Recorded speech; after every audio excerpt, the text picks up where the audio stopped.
Macam mana boleh bagi negara macam tu?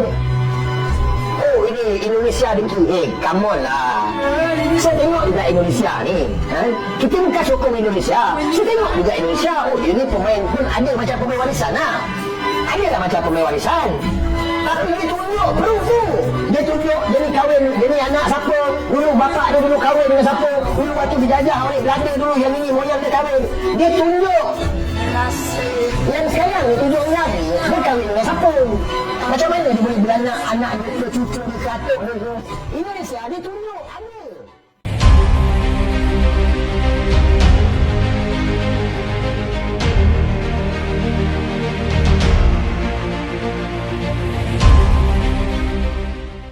We had a very important council meeting here today in Doha where we discussed many points. Breaking news, FIFA turun tangan, Sekjen FAM jadi fokus penyelidikan skandal naturalisasi.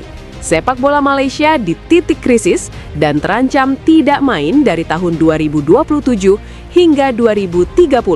Atau bahkan bisa ke-ban.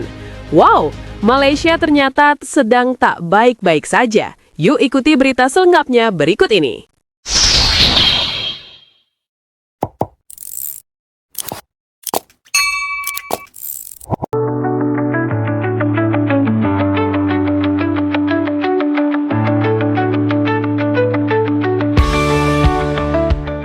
Sorotan terhadap sepak bola Malaysia belum menunjukkan tanda-tanda mereda.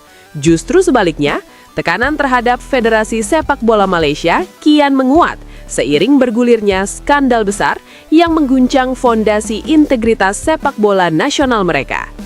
Setelah sebelumnya publik dikejutkan oleh terbongkarnya pemalsuan dokumen dalam proses naturalisasi 7 pemain asing, kini perhatian dunia internasional tertuju pada peran pejabat kunci di tubuh federasi tersebut. Dalam perkembangan terbaru yang mengejutkan, FIFA secara resmi memastikan akan melakukan pemeriksaan langsung terhadap Sekretaris Jenderal FAM Nor Asman Rahman, sosok yang kini berada di pusat pusaran krisis administrasi terbesar sepanjang sejarah sepak bola Malaysia. Langkah FIFA ini bukan sekedar tindak lanjut biasa, melainkan sinyal kuat bahwa badan tertinggi sepak bola dunia itu memandang serius dugaan pelanggaran yang terjadi di level federasi nasional. Pemeriksaan internasional tersebut berjalan beriringan dengan proses internal FAM yang lebih dulu menyeret Nor Asman ke hadapan Komite Disiplin FAM. Situasi ini menempatkan FAM dalam tekanan berlapis, dari publik domestik, dari konfederasi regional, hingga dari FIFA sebagai otoritas global. Pengakuan resmi dari pucuk pimpinan FAM. Pelaksana tugas Presiden FAM Datuk Yusuf Mahadi akhirnya angkat bicara dalam konferensi pers yang digelar di Kuala Lumpur pada Selasa malam waktu setempat. Ia membenarkan bahwa federasi telah menerima surat elektronik resmi dari FIFA yang mengkonfirmasi dimulainya penyelidikan terhadap Sekjen FAM. Kami telah menerima pemberitahuan resmi dari FIFA. Mereka akan menjalankan penyelidikan terhadap Sekretaris Jenderal FAM berkaitan dengan isu dokumentasi naturalisasi. Di saat yang sama, kami juga akan membawa Nor Asman ke Komite Disiplin FAM sesuai rekomendasi EIC, ujar Yusuf Mahadi dengan nada serius. Menurut Yusuf, FIFA ingin mendapatkan gambaran utuh terkait proses administrasi yang dijalankan federasi, termasuk alur persetujuan, pihak-pihak yang terlibat, serta sejauh mana tanggung jawab personal Nor Asman dalam pengiriman dokumen naturalisasi. FIFA ingin mengetahui secara rinci peran Nor Asman, bagaimana prosedur itu dilakukan, siapa saja yang terlibat, dan sejauh mana keterlibatannya dalam dokumen-dokumen yang dikirimkan. Ini bukan penyelidikan simbolis. Bukan kasus pertama, rekam jejak kembali dipertanyakan.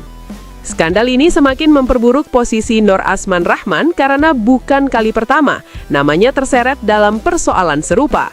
Berdasarkan catatan internal federasi dan arsip FIFA, Sekjen FAM tersebut sebelumnya pernah mendapatkan sanksi administratif dari FIFA terkait pelanggaran prosedural dalam pengelolaan dokumen pertandingan internasional. Meski sanksi sebelumnya tidak sampai berujung pada hukuman berat, fakta bahwa Nur Asman kembali terseret dalam kasus yang jauh lebih serius membuat publik dan pengamat mempertanyakan sistem pengawasan internal FAM. Banyak pihak menilai federasi gagal melakukan reformasi birokrasi secara menyeluruh. Penyelidikan lanjutan FIFA kali ini menandai keseriusan mereka dalam memastikan akuntabilitas pejabat federasi nasional. FIFA secara tegas ingin menunjukkan bahwa pelanggaran administrasi bukan sekedar kesalahan teknis, melainkan ancaman langsung terhadap integritas kompetisi internasional. 7 pemain jadi korban sistem. Dampak dari pemalsuan dokumen naturalisasi ini tidak hanya dirasakan oleh pejabat federasi, tetapi juga oleh para pemain yang terlibat. 7 pemain naturalisasi tim nasional Malaysia dijatuhi hukuman berat, meski dalam berbagai pernyataan mereka mengaku tidak mengetahui adanya manipulasi dokumen. Ketujuh pemain tersebut adalah Gabriel Palmero, Facundo Garces, Rodrigo Holgado, Imanol Machuca, Shawa Figueiredo, John Irazabal, dan Hector Hefel. FIFA menyatakan bahwa meski para pemain tidak terbukti sebagai aktor utama, mereka tetap harus menanggung konsekuensi karena berstatus tidak sah dalam kompetisi resmi. FIFA menjatuhkan larangan beraktivitas di sepak bola profesional selama 12 bulan disertai denda sebesar Rp42 juta per orang. Keputusan ini memicu perdebatan panjang di kalangan pemain, agen, dan asosiasi pesepak bola internasional. Beberapa agen pemain menyebut klien mereka sebagai korban sistem yang tidak transparan. Namun FIFA tetap berpegang pada prinsip bahwa setiap pemain bertanggung jawab atas status administratifnya. FAM dihukum berat, denda miliaran, dan kekalahan administratif. FAM sebagai institusi menerima hukuman yang jauh lebih berat. FIFA menjatuhkan denda sebesar Rp7,3 miliar kepada FAM, serta menyatakan Malaysia kalah 0-3 secara administratif dalam 3 pertandingan terakhir yang melibatkan pemain-pemain bermasalah tersebut. Keputusan ini berdampak signifikan pada posisi Malaysia di kancah internasional. 3 laga yang dianulir tersebut sebelumnya menjadi sumber utama perolehan poin ranking FIFA Harimau Malaya. Pengamat menilai hukuman ini sebagai salah satu sanksi terberat yang pernah dijatuhkan FIFA kepada Federasi Asia Tenggara, sekaligus peringatan keras bagi negara-negara lain agar tidak bermain-main dengan regulasi naturalisasi. Ranking FIFA terbaru, Malaysia terjun bebas. FIFA merilis ranking dunia terbaru pada Senin 22 Desember 2025, dan hasilnya menjadi pukulan telak bagi sepak bola Malaysia. Akibat skandal pemalsuan dokumen tersebut, peringkat Malaysia merosot tajam. Pada edisi sebelumnya, 20 November 2025, Malaysia berada di peringkat 116 dengan total 1.168,41 poin. Kini Harimau Malaya turun 5 peringkat ke posisi 121 setelah kehilangan 22,52 poin. Pengurangan poin tersebut merupakan dampak langsung dari pembatalan 3 laga sebelumnya yang dinilai tidak sah oleh FIFA. Titik balik skandal, laga kontra Vietnam. Skandal ini mencapai titik balik setelah laga krusial kontra Vietnam pada Juni 2025. Dalam pertandingan tersebut muncul laporan dari pihak tertentu yang mencurigai keabsahan status beberapa pemain naturalisasi Malaysia. Laporan itu kemudian ditindaklanjuti FIFA melalui audit dokumen yang akhirnya mengungkap adanya ketidaksesuaian data dan indikasi pemalsuan dokumen. Proses investigasi yang berlangsung berbulan-bulan tersebut kini berujung pada sanksi berlapis. Dampak regional, Indonesia ikut terseret dalam narasi ranking. Di sisi lain, dampak tidak langsung dari skandal ini juga dirasakan oleh negara-negara Asia Tenggara lainnya, termasuk Indonesia. Timnas Indonesia tercatat stagnan di peringkat ke-122 dengan 1.144,73 poin. Posisi pasukan Garuda tidak mengalami perubahan karena absen pada periode FIFA Matchday November 2025. Meski stagnan, justru menjadi keuntungan tersendiri karena negara-negara di bawah Indonesia tidak mengalami lonjakan poin signifikan.